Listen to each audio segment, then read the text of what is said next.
Question number 11 solve करने जा रहे हैं जिसमें दिया है we have to find the value of mean free path for the oxygen molecules at temperature this and pressure this, assume the molecular diameter this and gas is ideal। तो यहाँ पे मीन फ्री पाथ जो है उसका formula आपको याद रखना है। इसका फॉर्मूला होता है 1/√2 of pi D square into number density. ये जो क्वांटिटी है ये क्या है बेटा, नंबर डेंसिटी है, यानी कि number of molecules divided by volume, और जो डी होता है वो होता है डायामीटर।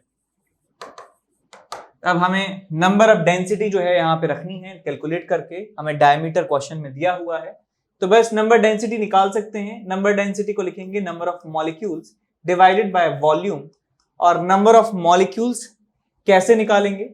नंबर ऑफ मॉलिक्यूल्स निकालने के लिए मैं आइडियल गैस इक्वेशन का सहारा ले सकता हूं, तो आपको मिलेगा PV is equal to number of molecules divided by Na into RT। तो ये आपको मिल जाएगा PVNA डिवाइडेड बाय RT, और यहाँ पे V से V कैंसिल आउट हो जाएगा, आपको मिलेगा P into Na divided by RT। ये नंबर डेंसिटी आपको मिल जाती है।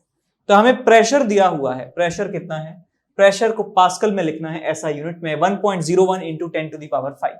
तो हमें प्रेशर दिया है और आपको एवोगैड्रो नंबर पता होना चाहिए। यदि नहीं भी पता है तो इसे क्या कर लेंगे, इसको ऐसे लिख लीजिए P/R/Na बन जाएगा KB Boltzmann constant into T। तो प्रेशर पता है, बोल्ट्जमैन कांस्टेंट क्वेश्चन में दिया है, और टेम्परेचर आपको केल्विन में रखना है विच इज 300 केल्विन, और ये नंबर डेंसिटी जो है आपको यहाँ पुट कर देनी है। डायमीटर के लिए 0.3 नैनोमीटर दिया है, उसे आप यहाँ पे पुट कर देंगे और लैम्डा की वैल्यू कैलकुलेट कर लेंगे। आगे चलते हैं क्वेश्चन नंबर 12 में। क्वेश्चन नंबर 12 में दिया है कि वॉल्यूम V है एक एनक्लोजर का, जिसके अंदर ये तो तीन तरह की गैसेस हैं, उनकी क्वांटिटी आपको बता रखी है, आपको प्रेशर बताना है मिक्सचर का। तो ये क्वेश्चन जो है काफी आसान हो गया है कि मिक्सचर का हमें प्रेशर बताना है। तो मैं पूरे सिस्टम के लिए आइडियल गैस इक्वेशन इस्तेमाल कर सकता हूं, that PV is equal to nRT। Total pressure into total volume is equal to total moles into final temperature T।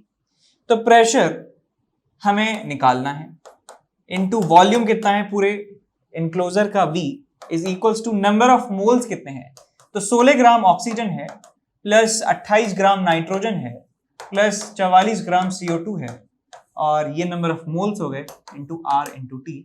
तो प्रेशर की वैल्यू आपको मिल जाती है आधा, एक, 2.5, सो 5RT/2V, ये आपको प्रेशर की वैल्यू मिल जाती है। सो 5R2/2V जो है डी ऑप्शन हमें मिल जाएगा सही। आगे चलते हैं क्वेश्चन नंबर 13 की तरफ, जिसमें दिया है in thermodynamics heat and work are, इन चारों ऑप्शंस में से बताना है। तो हम जानते हैं कि हीट और वर्क जो है अलग अलग प्रोसेस के लिए अलग अलग होता है। यदि मैं एक जगह से किसी गैस का जो स्टेट है P1 V1 T1 से दूसरे स्टेट में ले जाता हूं P2 V2 T2, तो इसके बहुत सारे तरीके होते हैं जो हमने पढ़े हैं, आइसोकोरिक, आइसोबैरिक, आइसोथर्मल, एडियाबैटिक, और भी एक जनरल पॉलीट्रॉपिक जो हमने पढ़ा था रिएक्शन। तो बहुत तरीके से ले जा सकते हैं इसका मतलब, और सब में अलग अलग वैल्यू हमें मिलती है। किसी में हमें हीट और वर्क का फॉर्मूला सब में अलग अलग है, तो मैं कह सकता हूं कि ये डेफिनेटली पाथ फंक्शन है। So these two our path functions, और तो ये ऑप्शन गलत हो जाएगा, पाथ फंक्शंस हमारे पास सही है। अब हमें नीचे के दो ऑप्शंस में एक्सटेंसिव और इंटेंसिव भी लिखा है, तो क्या ये एक्सटेंसिव है या इंटेंसिव है? तो हम ये बात जानते हैं कि ये एक मटेरियल की प्रॉपर्टी है। यदि प्रॉपर्टी क्वांटिटी पे डिपेंड कर रही है तो वो होती है एक्सटेंसिव प्रॉपर्टी, और वो प्रॉपर्टी यदि क्वांटिटी पे डिपेंड नहीं कर रही है तो उसे कहते हैं इंटेंसिव प्रॉपर्टी। तो ध्यान रखिए बेटा, ये जो हीट और वर्क हैं, these are not any type of property, ये कोई प्रॉपर्टी नहीं है, तो इसलिए इंटेंसिव और एक्सटेंसिव में इनको हम कैटेगराइज नहीं कर सकते। तो कभी भी क्वेश्चन पूछा जाए हीट और वर्क एक्सटेंसिव है इंटेंसिव है, हम कहेंगे कि दोनों ही नहीं है, इनको इनमें डिवाइड नहीं किया जा सकता, बिकॉज ये हम प्रॉपर्टीज को डिसाइड करते हैं कि एक्सटेंसिव है इंटेंसिव है। जस्ट लाइक इंटेंसिव, जैसे डेंसिटी, तो डेंसिटी जो है वो एक इंटेंसिव प्रॉपर्टी है, बिकॉज किसी भी मटेरियल का क्वांटिटी चाहे हम 1 किलो लें 2 किलो लें, उसका डेंसिटी दोनों के लिए एक समान रहता है। ठीक है, तो आगे चलते हैं क्वेश्चन नंबर नेक्स्ट। इसमें दिया है कि वॉल्यूम 1 मोल मोनो एटॉमिक गैस का टेम्परेचर के साथ टेम्परेचर T पे इस रिलेशन को फॉलो करता है, V is equal to KT raise to the power 2/3। तो वर्क डन हमें बताना है कितना होगा, वर्क डन बताना है कि कितना होगा यदि 90 केल्विन से टेम्परेचर चेंज कर दिया जाता है तो वॉल्यूम और टेम्परेचर, तो पहले दोनों तरफ क्यूब कर लीजिए। So V cube is equal to K, constant का क्यूब कांस्टेंट ही रहेगा K dash into T square, ये आपको यहां से मिल गया। अब यहाँ पे स्क्वायर को, टेम्परेचर को प्रेशर और वॉल्यूम की टर्म्स में लिख सकते हैं, तो लिख सकते हैं PV अपॉन NR का स्क्वायर, यहाँ पे K डैश है is equal to V cube, तो यहाँ पे मिल जाएगा आपको P square V square upon N square R square. अब नंबर ऑफ मोल्स कांस्टेंट हैं, तो मैं कह सकता हूं कि ये क्वांटिटी फिर से एक कांस्टेंट होने वाली है, एक V स्क्वायर से ये हट जाएगा, तो आपको यहां मिल जाएगा P square into V raise to the power -1 is equal to constant. दोनों तरफ जो है स्क्वायर रूट ले लीजिए, तो आपको मिलेगा P V raise to the power -12 is equal to constant. तो ये इक्वेशन जो है इसे आपको कंपेयर करना है पॉलीट्रॉपिक प्रोसेस की इक्वेशन से, P V raise to the power alpha is equal to constant. तो हम यहां देख सकते हैं कि अल्फा की जो वैल्यू है वो कितनी है, -12 के बराबर है। तो हम वर्क डन का फॉर्मूला लगा सकते हैं, वर्क डन होता है हमारे पास NR delta T divided by 1 minus alpha, NR delta T divided by 1 minus alpha. तो यहाँ पे आपको मिलेगा N इज 1 मोल है हमारे पास, into R into delta T which is 90 divided by 1 minus half, so 3/2 120 कितना आ जाएगा, ये चेक कर लो, R इंटू 90 डिवाइडेड बाय 3/2, तो 3 से गया है 30 टाइम्स 60 R हमारे पास आंसर आएगा। तो हमें R से पहले जो लिखा है R का कोएफिशिएंट बताना है, तो 60 हमारा आंसर हमें मिल जाएगा। आगे क्वेश्चन नंबर 15 में चलते हैं। 1 मोल रिजिड डायटोमिक गैस है जो इतना वर्क करती है जब उसे इतनी हीट दी जाती है, तो मोलर हीट कैपेसिटी आपको बताना है इसका कितना होगा, मोलर हीट कैपेसिटी।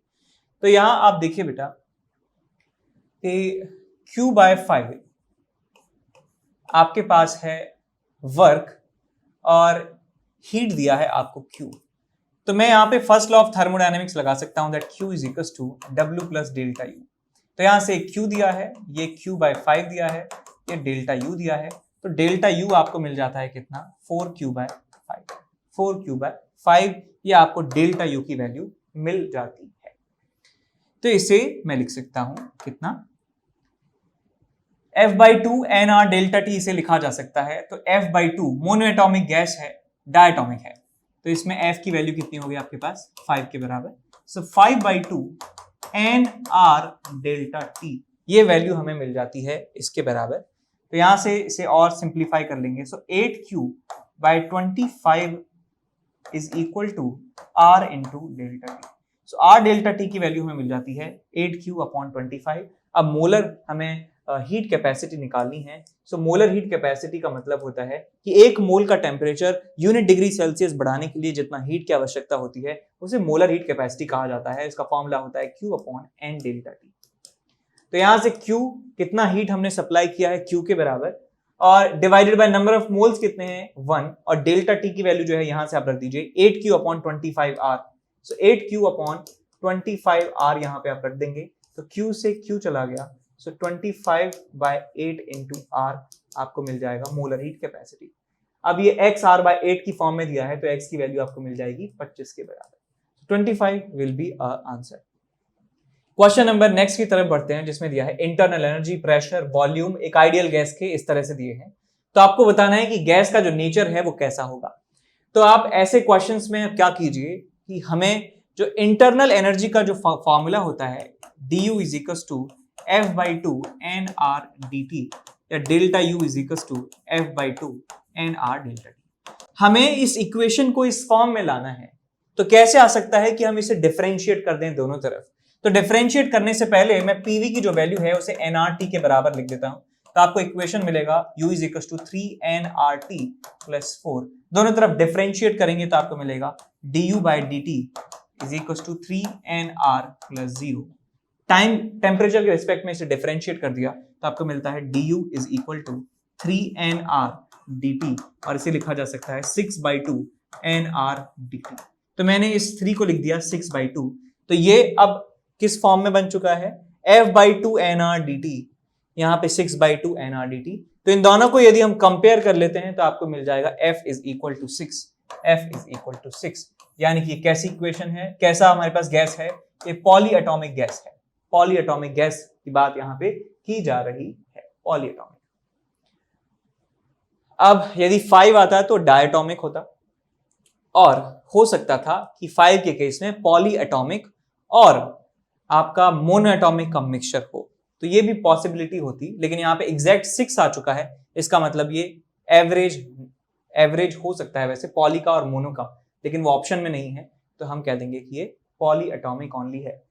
पॉली का और मोनो का मिक्सचर हो सकता था, नहीं 6 है ना, तो ये मिक्सचर नहीं हो सकता, ये सिर्फ पॉली एटॉमिक होगा। यदि 6 से ज्यादा होता तब भी किसी का भी मिक्सचर हो सकता था, पॉली का, मोनो का, पॉली का, डाई का। लेकिन इस वाले केस में ये 6 है, तो ये पॉली एटॉमिक ही होगा। ठीक, आगे चलते हैं क्वेश्चन नंबर 17, जिसमें दिया है कि एक container is divided into 2 chambers by a partition. ऐसे मिक्सिंग वाले क्वेश्चंस काफी सारे यहाँ पे आए हुए हैं, सब में जो कॉन्सेप्ट है लगभग सिमिलर ही है। तो हमारे पास एक कंपार्टमेंट है, उसके 2 पार्टीशन किए हुए हैं। एक पार्टीशन का वॉल्यूम है 4.5 लीटर और दूसरे पार्टीशन का वॉल्यूम है 5.5 लीटर। इनमें गैसेस भरी हुई हैं। पहले में 3 मोल गैस है और प्रेशर है 2 atm, दूसरे में 4 मोल गैस है और प्रेशर है 3 atm। After the partition is removed and the mixture attains equilibrium, तो कॉमन प्रेशर आपको बताना है, और आपको क्वेश्चन में दिया है कि there is no heat exchange with the surrounding. तो हीट कोई एक्सचेंज नहीं हुई है, तो मैं लिख सकता हूं U1 plus U2 is equal to U final. Initial जो टोटल इंटरनल एनर्जी है और जो फाइनल टोटल इंटरनल एनर्जी है, वो दोनों जो है एक समान आनी चाहिए। तो यहां मैं फॉर्मूला लिख सकता हूं F/2 PV, F/2 into PV, pressure कितना है 2, वॉल्यूम कितना है 4.5, plus F/2 into PV, pressure 3, volume 5.5 is equal to finally F/2 into final pressure नहीं पता, टोटल वॉल्यूम कितना हो जाएगा, टोटल वॉल्यूम हमें कैलकुलेट करना है बिकॉज पार्टीशन अब हटा दिया है। सो 5.5 एंड 4.5 इज 10, तो यहां से F/2 F/2 F/2 cancel out हो जाएगा और आपको यहां पे मिल जाता है that pressure P, common pressure is equal to 9 plus 5.5 into 3, 26.5 ये आएगा, नहीं 15 5 1 16.5 डिवाइडेड बाय 10, तो आपके पास आएगा ये 25.5 इंटू 10⁻⁻1। तो इस फॉर्म में प्रेशर हमको मिल चुका है और वही आपसे पूछा है कि 10⁻⁻1 का कोएफिशिएंट कितना है। सो 25.5 हमें आंसर मिल जाएगा। आगे चलते हैं क्वेश्चन नंबर 18 की तरफ। इस क्वेश्चन में दिया है कि एक रिवर्सिबल हीट इंजन है जो 1/4 ऑफ द हीट को वर्क में कन्वर्ट कर देता है। तो यही इसी रेशियो को हम एफिशिएंसी कहते हैं। तो एफिशिएंसी हमें क्वेश्चन में दी हुई है कि हीट का 1/4 उसे वो कन्वर्ट कर देता है वर्क में, तो एफिशिएंसी 1/4 हमें मिल जाएगी। अब इसके बाद दिया है when the temperature of the sink is reduced by 52 kelvin, तो इसकी एफिशिएंसी डबल हो जाती है। तो टेम्परेचर बताना है सोर्स का कितना होगा। तो पहले तो हम इनिशियल बात करें, जब एफिशिएंसी 1/4 थी तो इसका मतलब है कि 1 - T2/T1 temperature of sink divided by temperature of source, इसकी वैल्यू 1/4 के बराबर है। सो T2/T1 की वैल्यू आपको मिल जाएगी 3/4। Equation number 1। आप कहते हैं कि ये सिंक का टेम्परेचर 52 केल्विन से हटा देते हैं, तो आपको मिलेगा यहां से कि 1 - T2 - 52 divided by T1 is equal to double हो जाती है, यानी एफिशिएंसी 1/2 हो जाती है। अब इस एक्सप्रेशन को सॉल्व कीजिए, क्या मिलेगा, T2 - 52 divided by T1 is equal to 1/2। अब हमें कैलकुलेट करना है क्या, सोर्स का टेम्परेचर बताना है, यानी T1 हमें बताना है, T2 नहीं बताना। तो T2 की वैल्यू T1 की फॉर्म में यहां पे पुट कर दीजिए, तो आपको मिलेगा T2 is equal to 3/4 T1, और ये वैल्यू उठा के पटक दो यहाँ पे। So 3/4 T1 - 52 into 2 is equal to T1, तो आपको मिलेगा यहाँ से 3/2 T1 - 104 is equal to T1। तो यहाँ से इधर जाएगा तो ये 1/2 बन जाएगा, तो T1 आपको मिल जाएगा 104 × 2 यानी कि 208 केल्विन हमें आंसर मिल जाएगा। तो सोर्स का टेम्परेचर हमने बता दिया 208 केल्विन के बराबर। तो नेक्स्ट क्वेश्चन हमारे पास है कुछ इस तरीके से कि एक थर्मोडायनेमिक प्रोसेस में जो आपको दिखाई हुई है पीवी डायग्राम दिया है 1 मोल आइडियल गैस का, यदि V2 की जो वैल्यू है ये वॉल्यूम, एक्सक्यूज मी, ये जो वॉल्यूम है ये 2 टाइम्स है इसके इनिशियल वॉल्यूम का, तो टेम्परेचर्स का रेशियो बताना है कि क्या होगा टेम्परेचर्स का रेशियो। तो यहां देखिए बेटा कि ये यहां से लेके यहां तक की जो प्रोसेस है, ये प्रोसेस इस तरीके से डिफाइन की जाती है Pv⁻½ is equal to constant. ये एक पॉलीट्रॉपिक प्रोसेस का एग्जांपल है। तो हम यहाँ पे इस रिलेशन से टेम्परेचर और वॉल्यूम में रिलेशन निकाल सकते हैं। तो हम आइडियल गैस इक्वेशन से जानते हैं Pv is equal to nRT, और 1 मोल गैस है तो हम लिख सकते हैं इसको वॉल्यूम को दैट इज RT/P, P को लिख सकते हैं RT/V, और इस प्रेशर की वैल्यू आप यहाँ पे रख दीजिए तो आपको मिल जाएगा RT/V into V⁻² is equal to constant, तो आपको मिल जाएगा T/√V is equal to constant. तो ये रिलेशन जो है इसका इस्तेमाल करते हुए आपको निकालने हैं टेम्परेचर्स के रेशियो। तो यहाँ पे मैं लिख सकता हूँ T/√V, so T1/√V1 is equal to T2 divided by √V2, तो आपको मिल जाएगा T2/T1 is equal to V2/V1 का अंडर, तो आपको मिल जाएगा √2V1 divided by V1, V1 से V1 गया √2, आपका आंसर हो जाएगा। सो √2 will be your answer, A option सही हो जाएगा आपके पास।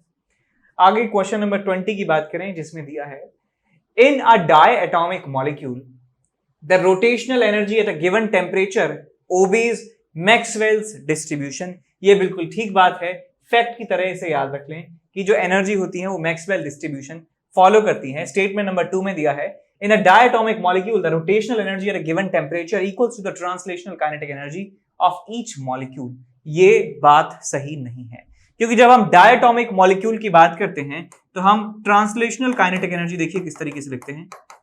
आपके पास ट्रांसलेशनल काइनेटिक एनर्जी लिखी जाती है half of m into Vx² plus half into m into Vy² plus half into m into Vz²।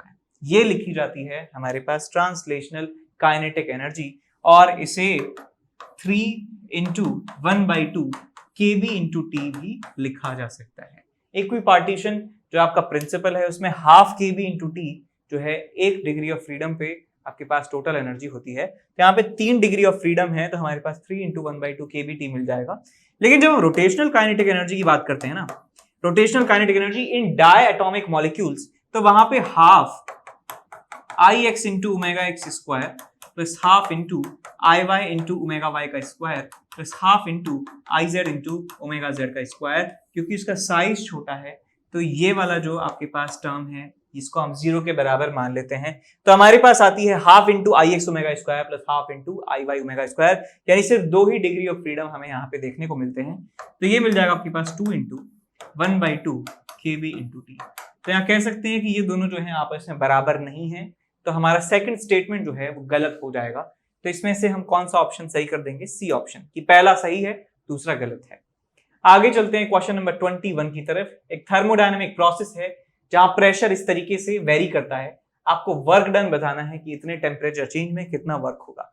तो एक टिपिकल पॉलीट्रॉपिक प्रोसेस है, P is equal to K V⁻3, इसको लिख सकते हैं P V⁻³ is equal to constant, और इसे आप कंपेयर करें PV⁻α is equal to constant, तो अल्फा की वैल्यू -3 के बराबर है। वर्क डन का फॉर्मूला रटा हुआ होना चाहिए nR delta T divided by 1 minus gamma. nR delta T divided by 1 minus gamma, ये फॉर्मूला होता है हमारे पास। ठीक, फिजिक्स में हम निकालते हैं कि सिस्टम के द्वारा सराउंडिंग पे वर्क डन, और केमिस्ट्री में होता है सराउंडिंग की वजह से सिस्टम पर वर्क डन। इसलिए यहाँ पे केमिस्ट्री में गामा -1 होता है, यहाँ पे 1 माइनस गामा होता है। वो वर्क डन बाय सराउंडिंग होता है, वर्क डन बाय सिस्टम होता है। ठीक, तो यहाँ पे वैल्यू लिखेंगे आप, नंबर ऑफ मोल्स कितने हैं हमारे पास? नंबर ऑफ मोल्स n ही है, R इंटू डेल्टा T कितना है? 300 में से 100 गए तो 200 divided by 1 minus gamma, 1 minus gamma. और हमारे पास कैसी गैस है ये नहीं बताया। अच्छा, गामा तो अल्फा, सॉरी यहाँ पे मैंने लिखा, फॉर्मूले में लिखना चाहिए था 1 माइनस अल्फा। तो यहाँ पे अल्फा की वैल्यू कितनी है -3, सो 1 माइनस -3, तो मिल जाएगा आपके पास 50 टाइम्स NR, सो 50 हमारा आंसर आ जाएगा। आगे चलते हैं क्वेश्चन नंबर 22 की तरफ, जिसमें दिया है मोनो एटॉमिक गैस का मोलर मास इतना है, is kept in an insulated container, is moving with velocity 30 meter per second. The container is suddenly stop the change in temperature of the gas. तो container की जो kinetic energy में loss हुआ है, loss in kinetic energy, container ने जो kinetic energy का loss हुआ है, वो जो एनर्जी है वो इस गैस की इंटरनल एनर्जी को बढ़ाने में काम में आ चुकी है। यहाँ पे लिख सकते हैं इसको डेल्टा यू के बराबर, यह आ जाएगा आपके पास half into M V square is equal to delta U को लिख सकता हूं मैं F/2 N R delta T, N को लिख सकता हूं mass upon molar mass into R into delta T. तो यहाँ मास से मास कैंसिल आउट हो जाएगा, हाफ से हाफ कैंसिल आउट हो जाएगा, डेल्टा टी की वैल्यू आपको मिल जाएगी capital M V square divided by F into R. तो ये कैसी गैस है ये बताया है, मोनो एटॉमिक गैस है, तो यहां से आपको मिल जाएगा 4 times 900 divided by 3 into R, तो मिल जाएगा आपके पास 3600 डिवाइडेड बाय 3r, और x अपॉन 3r की टर्म्स में पूछा है तो x की वैल्यू मिल जाएगी आपको 3600। आगे क्वेश्चन नंबर 23 की बात करें, आपको एक प्रोसेस है कांस्टेंट प्रेशर पे, यानी कि एक आइसोबैरिक प्रोसेस की बात की जा रही है। आइसोबैरिक प्रोसेस के लिए du, dq और dw की वैल्यू आपसे पूछी जा रही है। तो हम जानते हैं कि du की जो वैल्यू होती है du is equal to NCV dt, और dq की जो वैल्यू है कांस्टेंट प्रेशर पे लिख सकता हूं NCP dt, और वर्क के बारे में हम जानते हैं from first law of thermodynamics dw is equal to du dq minus du, यानी कि मिल जाएगा NCP minus CV into dt, आपको मिल जाएगा ये n into r into dt। तो हमें बस रेशियो बताना है इन तीनों क्वांटिटीज का, तो इनका रेशियो आ जाएगा आपके पास NCV dt is to n into CP into dt, और यहाँ मिल जाएगा आपको NR dt। तो ये dt n dt आपको मिल जाएगा। CV की वैल्यू मैं लिख सकता हूँ, डायटोमिक गैस है, सो इट्स 5/2 रेशियो 7/2 रेशियो 1, सो 5:7:2 हमारे पास आंसर मिल जाएगा, 572 हमें आंसर मिल जाएगा। आगे चलते हैं नेक्स्ट क्वेश्चन की तरफ, क्वेश्चन नंबर 24, जिसमें दिया है कि दो स्टेटमेंट हैं labelled assertion reason. When a rod lying freely is heated, no thermal stress is developed in it। बिल्कुल ठीक बात है। देखिए थर्मल स्ट्रेस जो होती है, सिंपल एक स्ट्रेस की बात करूं तो स्ट्रेस का मतलब होता है कि उस सिस्टम के अंदर कितने इंटरनल फोर्सेस डेवलप हुए हैं। बात वहां पे एक टर्म इंपॉर्टेंट है, इंटरनल फोर्सेस डेवलप्ड, क्या कहेंगे यहाँ पे, internal forces developed inside that object divided by area, ये होता है आपके पास स्ट्रेस। थर्मल स्ट्रेस का मतलब हो गया कि थर्मल जो फोर्सेस थर्मल एप्लीकेशन की वजह से जो इंटरनल फोर्सेस डेवलप हुए हैं डिवाइडेड बाय एरिया। तो यहाँ पे जब रॉड को हम फ्रीली उसको लिटा के हम उसको हीट करेंगे तो वहां पे कोई भी इंटरनल फोर्सेस जो है डेवलप नहीं होंगे जो उसके एक्सपेंशन का विरोध करेंगे। तो हम कह सकते हैं कि कोई भी यहाँ पे थर्मल स्ट्रेस नहीं है, thermal stress is equal to 0। तो पहला स्टेटमेंट असर्शन जो है वो बिल्कुल ठीक है। रीजनिंग इसकी देखते हैं, on heating the length of rod increases, तो एकदम सिंपल प्लेन स्टेटमेंट है जिसमें इसका और इसका कोई इंटर रिलेशन नहीं है। तो हम यहाँ पे लिख सकते हैं कि ए ऑप्शन जो है वो सही है, बी ऑप्शन भी सही है, लेकिन करेक्ट एक्सप्लेनेशन नहीं है, तो सी ऑप्शन हमारा सही हो जाएगा। ठीक है, तो यहाँ पे ये याद रखें, यहाँ पे स्ट्रेस 0 होता है तो स्ट्रेन भी 0 होता है। थर्मल स्ट्रेन इसको काउंट नहीं करते हैं, दो इसकी लेंथ जो है बढ़ रही है लेकिन थर्मल स्ट्रेन को हम 0 कहते हैं। ठीक है, बिकॉज स्ट्रेस के एप्लीकेशन से स्ट्रेन प्रोड्यूस होनी चाहिए, तो स्ट्रेस ही नहीं है तो स्ट्रेन भी यहाँ पे नहीं काउंट किया जाएगा। आगे चलते हैं क्वेश्चन नंबर 25 की तरफ। रूट मीन स्क्वायर स्पीड आपको मॉलिक्यूल्स के बारे में बताया हुआ है कि 27 डिग्री सेल्सियस पे 200 मीटर पर सेकंड है और 120 डिग्री सेल्सियस पे कितना होगा, प्रेशर्स आपको दे रखे हैं। तो ये आपको बात याद होनी चाहिए कि प्रेशर पे डिपेंड नहीं करती है ये वैल्यू, प्रेशर पे डिपेंड नहीं करती है आरएमएस स्पीड, ये सिर्फ टेम्परेचर पे डिपेंड करती है। RMS is equal to under root of 3 RT by m। तो यहाँ पे लिख सकता हूं आरएमएस वेलोसिटी जो है वो प्रोपोर्शनल हो गई है अंडर रूट ऑफ टी के। टेम्परेचर यहाँ पे केल्विन में रखना जरूरी है, so V1 by under root of T1 is equals to V2 divided by under root of T2। Temperature kelvin में रखना है, तो पहले 200 मीटर पर सेकंड है डिवाइडेड बाय टेम्परेचर कितना है आपके पास 27 विच इज 300। अब स्पीड हो जाती है V और टेम्परेचर हो चुका है 127 यानी कि 400 केल्विन। 00 से 00 चली गई तो आपको मिल जाता है 2/√3 इंटू 200, तो आ जाएगा आपके पास 400 डिवाइडेड बाय √3। 400/√3 यानी x/√3 की फॉर्म में लिखना है तो आंसर 400 आपको मिल जाएगा। आगे चलते हैं क्वेश्चन नंबर 26 की तरफ, जिसमें दिया है 1 मोल आइडियल गैस है P1, V1 पे, कोऑर्डिनेट्स P1, V1 आपको मिल गए, is allowed to expand reversibly and isothermally A to B। A से B जो है ये प्रोसेस कौन सा है, आइसोथर्मल है। आइसोथर्मल का मतलब यहाँ पे प्रेशर इनटू वॉल्यूम और यहाँ पे प्रेशर इनटू वॉल्यूम जो है वो एक समान होने चाहिए। तो मैं ये तो पहले से ही दिया हुआ है ऑलरेडी इस क्वेश्चन में कि यहाँ पे प्रेशर P1 V1 और यहाँ पे प्रेशर वॉल्यूम कितना है P1/2 और यहाँ पे 2V1। तो P1 V1 P2 V2 आपस में बराबर हैं, तो मैं इसको लिख सकता हूँ कि P1 V1 is equals to 1 into R into T। तो यहाँ से टेम्परेचर की वैल्यू आपको मिल जाती है P1 V1 divided by R। ये टेम्परेचर है इस पूरी प्रोसेस में, आइसोथर्मल प्रोसेस में। अच्छा, इसके बाद हम बात करें कि B से C जो है वो एक आइसोकोरिक प्रोसेस है और C से A जो है वो कैसा है, C से A इज एडियाबैटिक कंप्रेशन है C से लेके A। तो टोटल वर्क डन बताना है आपको। तो टोटल वर्क डन जो है 3 स्टेप में हम निकाल सकते हैं। हम एरिया से भी निकाल सकते थे, लेकिन इन अजीबोगरीब कर्व का एरिया निकालना जो है काफी मुश्किल है, इंटीग्रेशन से ही निकालना पड़ेगा। तो हम एरिया वाला अप्रोच यहाँ पे फॉलो नहीं करेंगे, हम यहाँ पे कैलकुलेट करेंगे कि इंडिविजुअल प्रोसेसेस में वर्क डन कितना है। तो मैं लिख सकता हूँ total work done is equals to work done in isothermal, work done by isothermal plus work done by adiabatic. तो आइसोथर्मल में वर्क डन का फॉर्मूला nRT ln V2/V1 या nRT ln P1/P2। तो यहां से मैं फॉर्मूला लगा सकता हूं, n नंबर ऑफ मोल्स 1 है, R into T, ln of final volume divided by initial volume, nRT ln V2/V1। तो फाइनल वॉल्यूम जो है 2V1 हो चुका है, इनिशियल V1 था, तो ये वर्क डन आ गया आइसोथर्मल में। आइसोकोरिक में कोई भी वर्क डन नहीं होता है बिकॉज कोई भी वॉल्यूम में चेंज नहीं है। यदि मैं एडियाबैटिक प्रोसेस में वर्क डन की बात करूं, nR delta T divided by 1 minus gamma, ये फॉर्मूला हमें यहाँ पे मिलता है।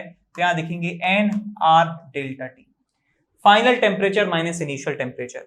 अब यहाँ का टेम्परेचर मुझे नहीं पता, लेकिन यहाँ का टेम्परेचर मुझे पता है। यहाँ का टेम्परेचर जो है वो T हम निकाल चुके हैं यहाँ पे, और यहाँ का टेम्परेचर हमें निकालना है T डैश के बराबर है। तो टेम्परेचर निकालने का आसान तरीका क्या है कि PV is equal to nRT यहाँ पे लगा देंगे, या यहाँ पे PV अपॉन nR लिख सकते हैं। तो यहाँ का प्रेशर कितना है P1/4 इंटू वॉल्यूम कितना है यहाँ पे 2V1 divided by number of moles कितने हैं 1, R की वैल्यू कितनी है 1। तो यहाँ पे P1 V1 divided by 2R यहाँ पे आपको मिल जाएगा। और यहाँ से देखें इस टेम्परेचर और इस T डैश में क्या रिलेशन हो जाएगा। इस T डैश को हम लिख सकते हैं this is T/2, T dash is equal to T/2। तो यहाँ पे आप लिख दीजिए इसे T/2 minus T divided by 1 minus nR delta T। अच्छा, ये बेटा T माइनस T/2 होगा, T माइनस T/2। फाइनल तो T है ना, इनिशियल T/2। फाइनल यहाँ पे टेम्परेचर T है, इनिशियल T/2 है, तो T माइनस T/2 लिखना चाहिए था, divided by 1 minus gamma. Gas कैसी है ये, अच्छा गामा को गामा ही लेना है यहाँ पे, 1 माइनस गामा।